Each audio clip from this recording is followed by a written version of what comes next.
मोदी मोदी मोदी मोदी।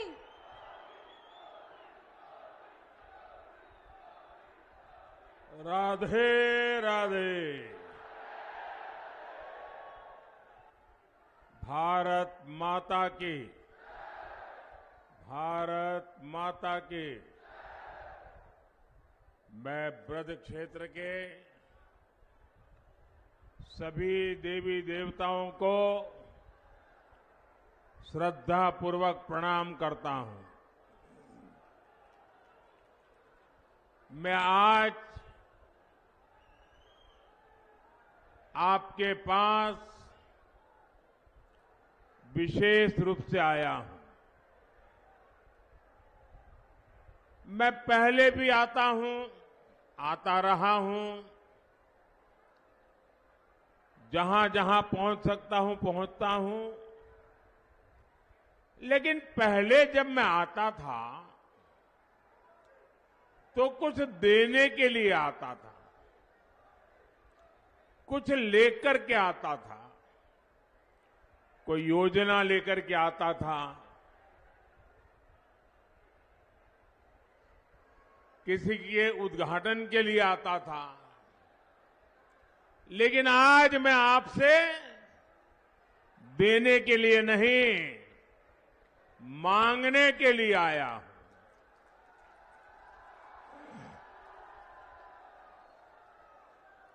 मैं आपसे विकसित भारत के लिए आशीर्वाद मांगने के लिए आया हूं।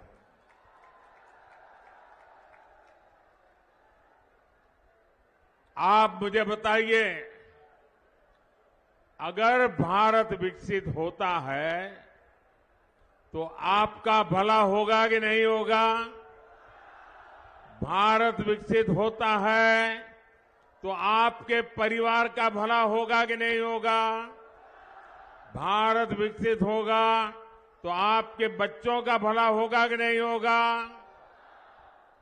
और इसलिए भी देश एकजुट होकर कह रहा है, फिर एक बार, फिर एक बार, फिर एक बार। साथियों, भारत की बढ़ती हुई शक्ति कुछ ताकतों को पसंद नहीं आती है। अब जैसे यहां डिफेंस कॉरिडोर बन रहा है, ये देश की सेना के लिए आत्मनिर्भर बनने के लिए दुनिया में निर्यात के लिए घातक अस्त्र और शस्त्र बनेंगे। लेकिन दुनिया भर में जो हथियारों के दलाल हैं, जो पुरानी सरकारों में घूस देकर के अपना काम करा लेने के एक्सपर्ट हो गए थे और पुरानी सरकारों में बैठे हुए लोगों को भी ये मलाई खाने को मिलती थी, उनको भी मजा आता था। ऐसे सारे लोग अब मोदी जब शस्त्रों को यहां बनाने की बात करता है, देश को आत्मनिर्भर बनाने की बात करता है, तो बौखला गए हैं, बहुत नाराज हैं। वो नहीं चाहते कि भारत की सेना आत्मनिर्भर बने। इसलिए वो मोदी के विरुद्ध एकजुट हो गए हैं। इन ताकतों को रोकने के लिए, देश के उज्जवल भविष्य के लिए, देश की सुरक्षा के लिए फिर एक बार, फिर एक बार, बीजेपी एनडीए सरकार लाना बहुत आवश्यक है। भाइयों और बहनों, मोदी की गारंटी सबका साथ, सबका विकास की है, लेकिन सपा कांग्रेस के इंडी गठबंधन के लिए देश से भी पहले उनका वोट बैंक और उनके लिए उनका वोट बैंक खास है। हमारा 10 साल का ट्रैक रिकॉर्ड हो या फिर भाजपा का संकल्प पत्र, हम जोर दे रहे हैं सैचुरेशन पर। कल्याणकारी योजनाओं का लाभ सबको मिले, पूरा लाभ मिले, बिना बिचौलियों को मिले, बिना रिश्वत को मिले, और जो हकदार है उस हकदार को अवश्य मिले। ये भाजपा का सैचुरेशन मॉडल है, क्योंकि जहां सैचुरेशन होता है वहां सभी हकदार को उसका हक मिलता है। हमारा सेक्युलरिज्म भी वही है कि बिना भेदभाव के लिए जो भी योजना जिसके लिए बने, बिना धर्म जाति भेदभाव सबको मिलना चाहिए।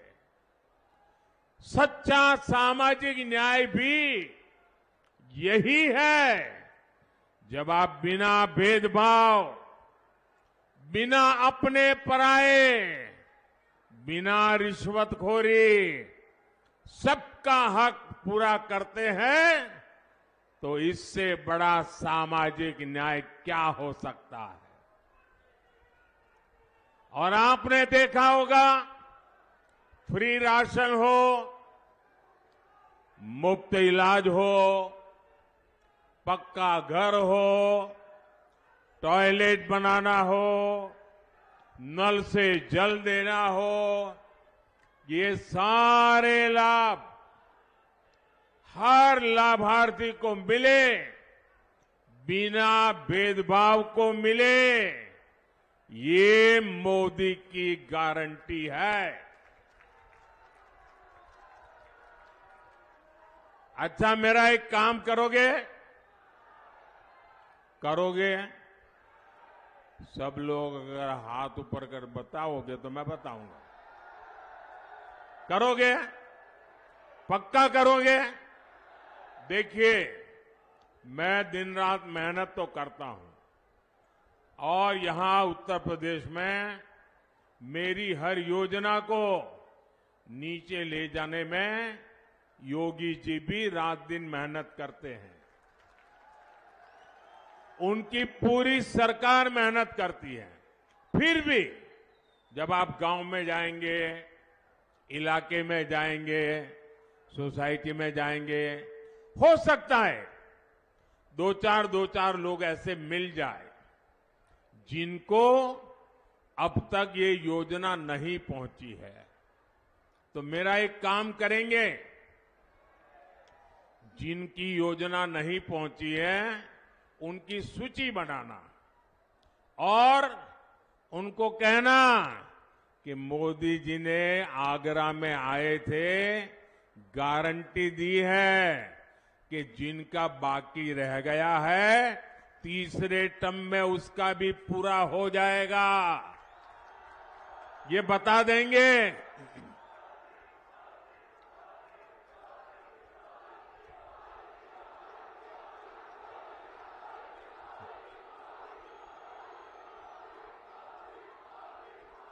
और आप देखिए, मेरे लिए तो आप सभी मोदी ही है। और इसलिए मेरी गारंटी आपके माध्यम से जरूर पहुंचेगी। साथियों, जब एक के बाद एक गरीब के सशक्तिकरण के हम काम कर रहे हैं, गरीब को गरीबी को परास्त करने के लिए मजबूत कर रहे हैं, एक ऐसा मॉडल है जिस मॉडल की आज दुनिया के लोग चर्चा कर रहे हैं, क्योंकि हमने जो रास्ता अपनाया है, हमने जो मॉडल अपनाया है, उससे आज देश में 25 करोड़ देशवासी जो गरीबी की जिंदगी जीते थे, वो गरीबी से बाहर निकले हैं।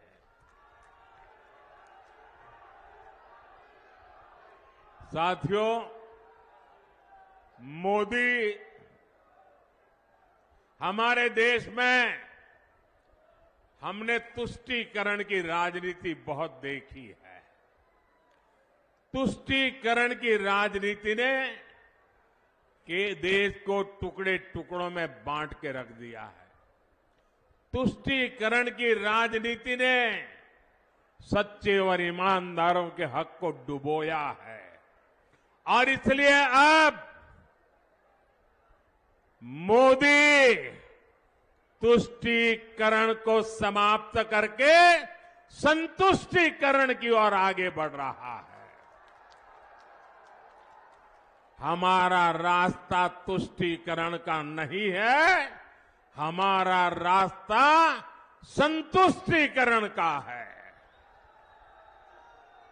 सबका साथ, सबका विकास, ये मंत्र भी उसी तुष्टीकरण का महामार्ग है। लेकिन सपा कांग्रेस का इंडी गठबंधन घोर तुष्टीकरण में जुटा है।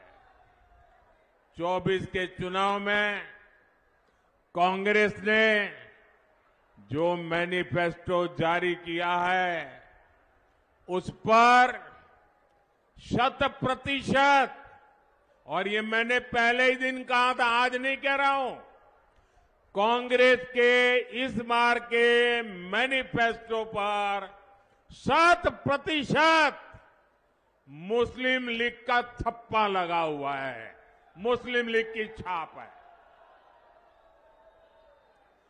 कांग्रेस का पूरा मैनिफेस्टो सिर्फ वोट बैंक को मजबूत करने के लिए समर्पित है।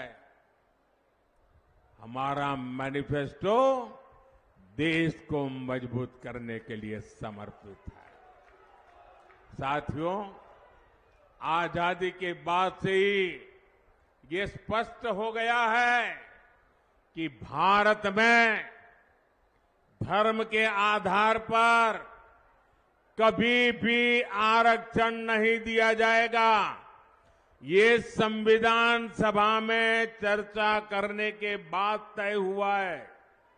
संविधान सभा में जो चर्चा हुई थी, जिसको बाबा साहब आम्बेडकर ने लिखा था, बाबा साहब आम्बेडकर की इच्छा थी, यही संविधान की मूल भावना है, यही सामाजिक न्याय है कि भारत में धर्म के आधार पर भारत का संविधान आरक्षण की सहमति नहीं देता है। लेकिन कांग्रेस एक ऐसी पार्टी है जो आए दिन बाबा साहब का अपमान करती है, संविधान का अपमान करती है और सामाजिक न्याय की तो धज्जियां उड़ा देती है, लीरे लीरे उड़ा देती है। इसी कांग्रेस ने कभी कर्नाटका में, कभी आंध्र प्रदेश में, कभी अपने घोषणा पत्र में बार बार धर्म के आधार पर आरक्षण की वकालत की। देश का संविधान देश की अदालतें कांग्रेस को ऐसा करने से बार बार मना कर चुकी है। उनकी हर बात को देश के न्यायपालिका ने ठुकरा दिया है और इसलिए अब कांग्रेस ने पिछले दरवाजे से खेल खेलना शुरू किया है। एससी, एसटी, ओबीसी के आंख में धूल झोंक करके पाप करने के रास्ते बनाने का काम किया है। अब कांग्रेस ने ठान लिया है कि वो धर्म के आधार पर रिजर्वेशन लाकर रहेगी और इसके लिए कांग्रेस ने तरीका निकाला है। जो ओबीसी का कोटा है, 27% का जो ओबीसी का कोटा है, क्योंकि मैं भी उस समाज से आता हूं इसलिए मुझे उसकी पूरी बराबर जानकारी है। ये जो 27% आरक्षण का कोटा है, अब उन्होंने तय किया है कि उसमें से कुछ चोरी कर लिया जाए। 27% में से चोरी कर लिया जाए, छीन लिया जाए, चुपचाप छीन लिया जाए और धर्म के आधार पर आरक्षण दे दिया जाए। क्या आपको ये मंजूर है? ये आप सहन कर सकते हैं? ये आप स्वीकार कर सकते हैं? देखिए कर्नाटका ने क्या किया। कर्नाटका ने, वहां की कांग्रेस की सरकार ने रातों रात कर्नाटका में जितनी भी मुस्लिम जातियां हैं, छोटी मोटी, धनी, पढ़ी लिखी, सभी जातियों को रातों रात एक कागज पे थप्पा मारकर उनको ओबीसी बना दिया, रातों रात। और उनको कह दिया कि जो 27% है ना, अब आप उसके मालिक हो, जाओ लूट लो। ओबीसी के हक पर डाका डाला है। ये डाका है कि नहीं है? ये डाका है कि नहीं है? जरा पूरी ताकत से बताइए भाई, ये डाका है कि नहीं है? जरा इधर से माताएं बहनें बताइए, डाका है कि नहीं है? कांग्रेस का इरादा यूपी में भी यही खेल खेलने का है, यही कारनामा दोहराना है। देश में जहां जहां मौका मिले ये पिछले दरवाजे से, चोरी छिपी से ओबीसी का हक लूट लेना, एससी का हक लूट लेना, एसटी का लूट लेना और उनको दे देना। और इसमें उसे समाजवादी पार्टी का पूरा साथ मिल रहा है। आप याद कीजिए 2012 में उत्तर प्रदेश विधानसभा चुनाव से ठीक पहले कांग्रेस की केंद्र सरकार ने तब भी ऐसी ही कोशिश की थी। इन्होंने ओबीसी के आरक्षण का एक हिस्सा धर्म के आधार पर माइनॉरिटीज को देने का फैसला किया था, लेकिन तब ये अपने इरादों में सफल नहीं हुए।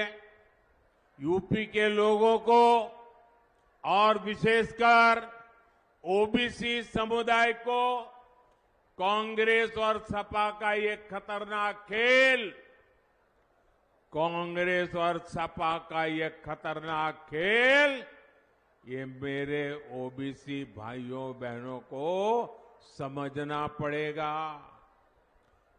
दलितों को, वंचितों को, पिछड़ों को ये सपा कांग्रेस का खेल समझना पड़ेगा।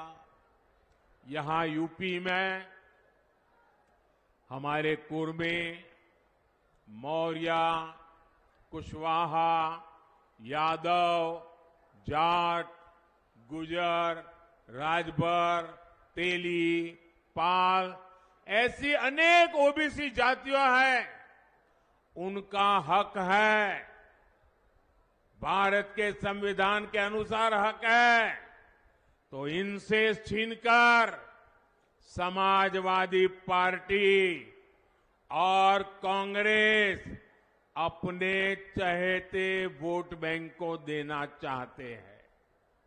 समाजवादी पार्टी अपने वोट बैंक की खातिर यादवों पिछड़ों से ही सबसे बड़ा विश्वासघात कर रही है। तुष्टीकरण में डूबी समाजवादी पार्टी और कांग्रेस दोनों की एक ही प्रकार की सोच है। और यहां उत्तर प्रदेश में जो दो लड़कों में दोस्ती है ना, इसका भी आधार ये तुष्टीकरण की राजनीति ही है। दोनों मिलकर भाषण में तो ओबीसी ओबीसी करते हैं और पिछले दरवाजे से ओबीसी का हक छीनकर अपने वोट बैंक को मजबूत करने के लिए देना चाहते हैं। आप मुझे बताइए, क्या आप, जरा मैं आप सबसे सुनना चाहता हूं, क्या आप कांग्रेस सपा को ये पाप करने देंगे? ये बेईमानी करने देंगे? ये आपके अधिकार को लूटने देंगे? भाइयों और बहनों, योगी जी के मुख्यमंत्री बनने से पहले यहां इंडी गठबंधन वालों का नारा क्या होता था, आप भूल गए होंगे, क्योंकि योगी जी के राज में ऐसा होता नहीं है, इसलिए आप भूल गए हो। मैं जरा याद कराना चाहता हूं, उस समय नारा क्या था? जो जमीन सरकारी है, जो जमीन सरकारी है, वो जमीन हमारी है। था कि नहीं था ऐसा नारा? ऐसा नारा लगता था कि नहीं लगता था? और लखनऊ में जो बैठी थी ना सरकार, वोट बैंक वाली सरकार, उनका आशीर्वाद रहता था। ये योगी जी की सरकार आई तो ऐसे लोगों को सही जगह पर पहुंचाया।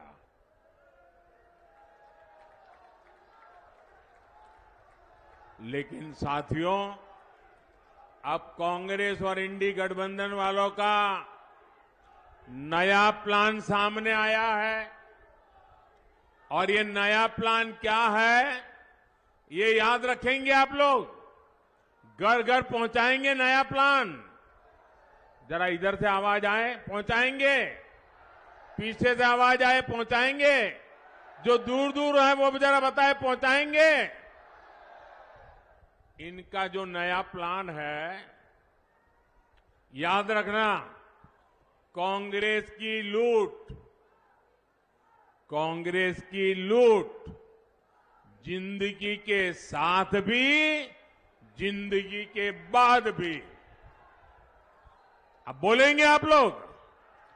कांग्रेस की लूट जिंदगी के और कांग्रेस की लूट जिंदगी के बाद भी, जिंदगी के। कांग्रेस के लोग कहते हैं, बार बार कह रहे हैं और बड़े खुशमिजाज होकर के कह रहे हैं, जैसे उन्होंने बहुत बड़ा तीर मार लिया। वो कहते हैं, अब आपकी सबकी संपत्ति की जांच होगी। एक्सरे, कांग्रेस के शाहजादे की एक्सरे मशीन अब बहनों बेटियों की अलमारियों में पहुंचेगी। शाहजादे की एक्सरे मशीन लॉकर में पहुंचेगी।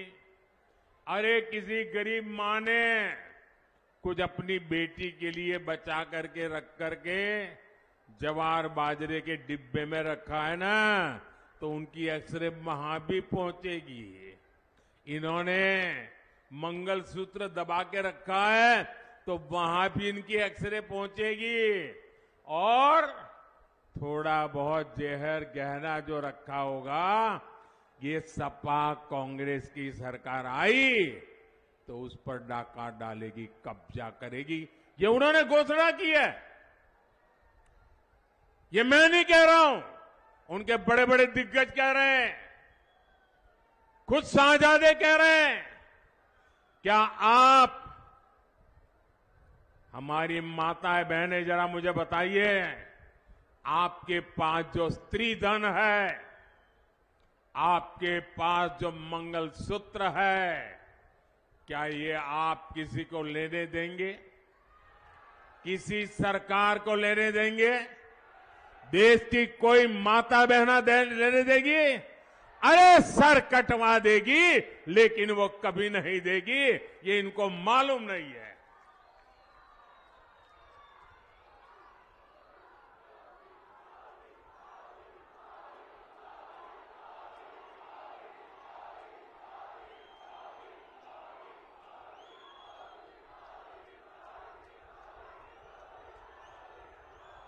साथियों, आपसे आपकी संपत्ति छीनने की कांग्रेस और इंडी गठबंधन की योजना सिर्फ इतने पर नहीं रुकती है।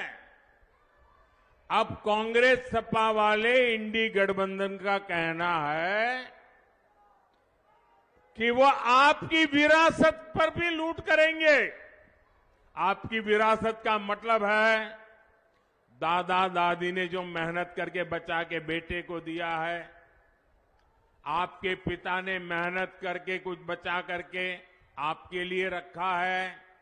जिस दिन वो नहीं रहेंगे तो फिर ये इंडी गठबंधन, कांग्रेस गठबंधन ने घोषणा की है कि वो आपके परिवार के लोगों को मिलने से पहले 55%, आधे से ज्यादा सरकार उस पर कब्जा कर लेगी, बाकी बचा वो आपके नसीब में आएगा। बताइए, आपके माता पिता की मेहनत को आप लूटने देंगे क्या? यानी आज जो संपत्ति आप आने वाली पीढ़ियों के लिए जोड़ रहे हैं, आपके बाद उस पर भी ये लोग आधे से ज्यादा टैक्स लगा करके लूटना चाहते हैं। अब मैं समझाता हूं। मान लीजिए आपने अपने बच्चों के लिए 4 कमरे का घर बनाया है, तो आपके बाद सिर्फ 2 कमरे आपके संतान को मिलेंगे, 2 कमरे कांग्रेस सपा की जो सरकार बनेगी वो सरकार उसको हड़प कर लेगी।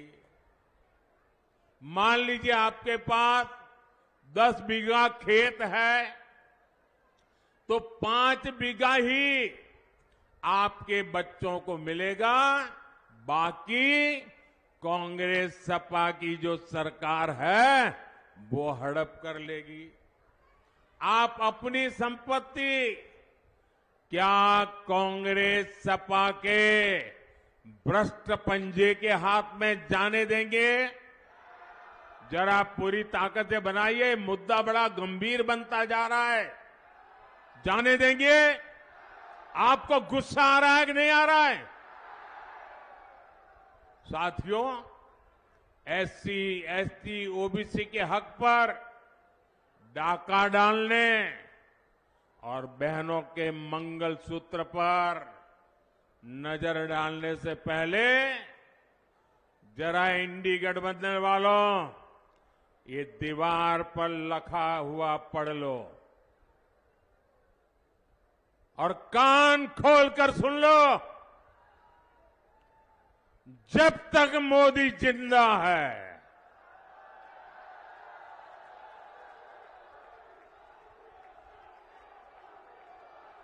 ऐसा कोई भी पाप करने से पहले आपको मोदी से निपटना पड़ेगा।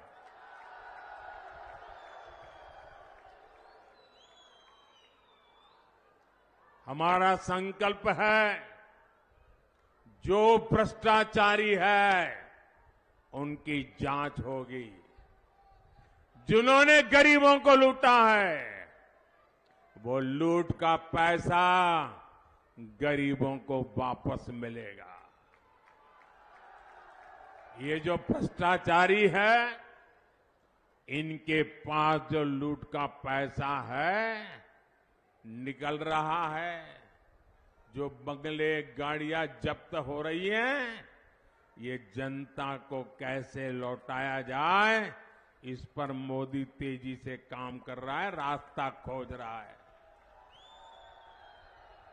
ये माताओं बहनों की बचत पर नजर गड़ाए हुए हैं, लेकिन मोदी माताओं बहनों को संपत्ति का हकदार बनाने में मैं आपका चौकीदार बन के खड़ा हूं। बीते 10 वर्षों में मोदी ने 4 करोड़ पक्के घर बनाए हैं। इनमें से 3 करोड़ से अधिक पक्के घर माताओं बहनों के नाम मिले हैं। ये मेरी माताओं बहनों की ताकत है। मोदी ने बहनों के जनधन बैंक खाते खुलवाए ताकि सरकारी लाभ का सीधा पैसा घर की माता बहन के खाते में जाए। और अब मोदी की गारंटी है कि 3 करोड़ बहनों को, आंकड़ा याद रखिए, 3 करोड़ बहनों को लखपति दीदी बनाया जाएगा। आज देश का युवा आत्मविश्वास से भरा हुआ है, आशावान है, सामर्थ्यवान है, कर्तृत्ववान है, और मुझे मेरे देश के युवाओं पर नाज है। मैं दुनिया में जाता हूं ना, तो मुझे लोग पूछते हैं, मोदी जी इतने बड़े बड़े काम, इतने बड़े बड़े सपने। मैंने कहा इस सपनों की ताकत मुझे मेरे देश के नौजवानों से मिलती है, उनके सामर्थ्य से मिलती है। आज देश में नए नए अवसर बन रहे हैं, नए नए सेक्टर खुल रहे हैं। युवाओं की हर आकांक्षा का ध्यान हमारी सरकार रख रही है। युवाओं की सहायता के लिए मुद्रा लोन है, स्किल इंडिया मिशन है, स्टैंड अप इंडिया मिशन है। हमारी नौकरियों में गैर जरूरी इंटरव्यू खत्म कर दिए। हमने स्थानीय भाषाओं में परीक्षाओं का प्रावधान किया। हमने सरकारी व्यवस्थाओं को फेसलेस बना दिया। साथियों, दूसरी तरफ कांग्रेस है, जिसने आजादी के बाद से ही भाई भतीजावाद को बढ़ाया, युवाओं की क्षमता को बर्बाद किया।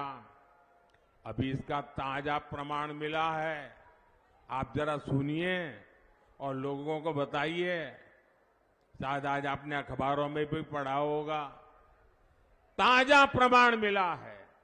हमारे पड़ोस में राजस्थान में, वहां कांग्रेस की सरकार थी। कांग्रेस के अपने लोगों ने कांग्रेस के मुख्यमंत्री के करीबी ने कल एक बड़ा चौंकाने वाला खुलासा किया है और सार्वजनिक रूप से किया है, और अभी तक कांग्रेस के मुंह पर ताले लगे हुए हैं। वो कह रहे हैं कि पेपर लीक यानी नौजवानों के भविष्य के साथ इतना बड़ा खिलवाड़। वो कहते हैं कि राजस्थान में जो पेपर लीक हुआ, वो पेपर लीक में गहलोत सरकार, कांग्रेस के गहलोत की सरकार खुद शामिल थी और कोई और नहीं कह रहा है। जो कांग्रेस के मुख्यमंत्री के कार्यालय में काम करने वाले सज्जन थे वो कह रहे हैं। आप बताइए मेरे नौजवानों, इससे बड़ा पाप, इससे बड़ा धोखा मेरे देश के युवाओं के साथ नहीं हो सकता। यानी राजस्थान में अब कांग्रेस का ही पेपर लीक हो गया है। यही कांग्रेस की सच्चाई है। इसलिए देश के युवाओं को, हमारे फर्स्ट टाइम वोटर्स को कांग्रेस से बहुत सतर्क रहना है। भाइयों और बहनों, भाजपा सरकार की पहचान ही अच्छी सड़कें, आधुनिक रेल लाइन, मेट्रो सुविधाएं, कोविड में वैक्सीन की व्यवस्था, 80 करोड़ लोगों को मुफ्त राशन, 70 साल से ऊपर के लोगों के लिए आयुष्मान कार्ड। हम आगरा, फतेहपुर सीकरी सहित इस पूरे क्षेत्र को पूरी दुनिया के निवेशकों और पर्यटकों के लिए आकर्षक बनाने में जुटे हैं। आप याद रखिएगा, ये जो अयोध्या में प्रभु राम मंदिर के दर्शन के लिए लोग आ रहे हैं ना, लाखों लोग आ रहे हैं। काशी में जो कॉरिडोर बना है, लाखों लोग आ रहे हैं। आप मान के चलिए, वो निकलते हैं अयोध्या आने के लिए, वे निकलते हैं काशी के लिए आने के लिए, लेकिन वो जरूर आगरा आकर के जाते हैं। और इसलिए यहां का टूरिज्म तो बढ़ने ही बढ़ने वाला है। आपको तो एक हाथ में 2-2 लड्डू है। आप याद रखिएगा, आपका वोट एसपी सिंह बघेल जी और राजकुमार चाहर जी को तो मिलेगा ही, लेकिन जब आप वोट उनको देंगे ना, तो उनको तो मिलेगा ही, लेकिन ये वोट मोदी को भी मिलेगा। तो आप मोदी को वोट देंगे, पक्का देंगे। और इसलिए 7 मई को कुछ समय अपने इस सेवक के लिए जरूर निकालना। कितनी ही गर्मी क्यों न हो, कितनी ही शादियां क्यों न हो, कितने ही निजी काम क्यों न हो, लेकिन जब मैं इतनी मेहनत करता हूं, दिन रात मेहनत करता हूं, तो मतदान के दिन मेरा आपसे कुछ समय मांगने का हक बनता है कि नहीं बनता है? मैं इतना तो मांग सकता हूं कि नहीं मांग सकता हूं? मैं देशवासियों से इतना तो मांग सकता हूं ना कि आप देश के लिए 1-2 घंटे निकालिए, गर्मी हो तो भी निकलिए, मतदान कीजिए। मतदान कराएंगे। अच्छा, मेरा एक और काम करेंगे, घर घर जाएंगे, घर घर जाकर के कहना, मोदी जी आए थे, आप सबको राधे राधे कहा है। पहुंचा देंगे राम राम, मेरा राम राम पहुंचा देंगे। बोलिए भारत माता की, भारत माता की, भारत माता की। बहुत बहुत धन्यवाद।